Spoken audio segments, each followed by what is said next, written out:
Haworth in West Yorkshire has always been famous for the Bronte sisters, but it may soon be made even more famous by a company heavily involved in providing the uniforms that we've seen over the last week since the Queen passed away. And we're delighted to say that we're joined by the managing director of that family business, Wydeen, Robin Wright. So let me just explain to people some of the things you do. 4 billion people have been watching this ceremony, the things that the Great Britain do well. You do the badges, you do the uniform accoutrements, as it's known, and that's the sashes, the epaulets, the belts, the sword slings, the spurs, and all of the items worn by those horses on ceremonial duties. So all of the equestrian things. So how on earth did you get to do this?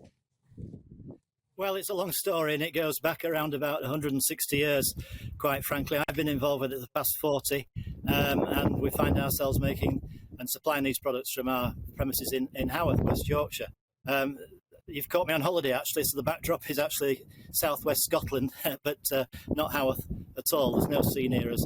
But yes, it's a family business. We've been in Haworth for coming up to 60 years, and we are the prime contractors to the Ministry of Defence for ceremonial uniform accoutrement, and that basically is all the things that adorn uniforms. If you take all our bits and pieces off, you've got a plain tunic and a plain pair of trousers, but once you put the trouser striping on, all the gold braid, all the embellishments, basically it's rank, distinction, designation and decoration. And the gold braid, the accoutrement that is worn by the armed forces, that's what we supply. Now, because you do hand-stitched badges and as well as the machine ones, and this actually is Princess Anne's own coat of arms that we're seeing here, which is being hand-stitched. So when people see those magnificent, as I said, badges, accoutrements, it's all done by you. And you can see how precise it is, how wonderful that detail is, whether it's silk, whether it is gold thread. Do you want to explain a little bit more about how it's done? Well, as you can see there, it's done by hand. It's a very labour-intensive product, and this is why we had to take much of the production offshore about 25 years ago.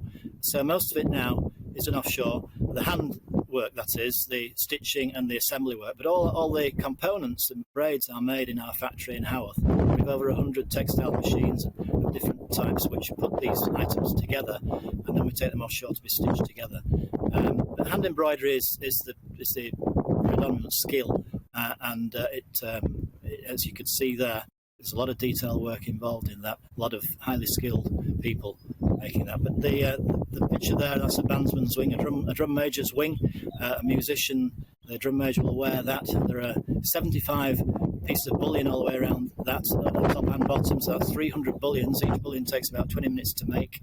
Medal ribbons there, of course. Every campaign has its own medal, so we weave all the medal ribbons in Haworth, and we are basically narrow fabric producers, braids, tapes, laces, cords, webbings and so on, which are then converted into belts and uniform accessories, or accoutrement is a word we like to use. But regalia, insignia, designation, distinction, decoration of uniforms, that's our bread and butter. Robin, I just wondered about if you could give us a sense of the pride that your employees have, seeing all of this merchandise being worn and being viewed around the world, and particularly your mother, because I understand your mother is the chairman of the company and she's, if I'm right, 97 years old, so she must have a particular affinity with the Queen, given their ages were so similar. Indeed she does. We're all immensely proud of the products we make, and pretty much every news bulletin you'll see a piece of Wydeen on it somewhere. But right now, particularly, all our wares are quite evident, and it makes us immensely proud to see them being portrayed on, but in such somber circumstances, of course. Yes, my mother is 97. She wouldn't like me to admit that, but she's, of course, being 97, she actually remembers George V. In fact, she was quite close to George V and Queen Mary when she was 10 years old. So she's seen, now with with King Charles, she's seen 5 monarchs. But the rest of us, I don't really know.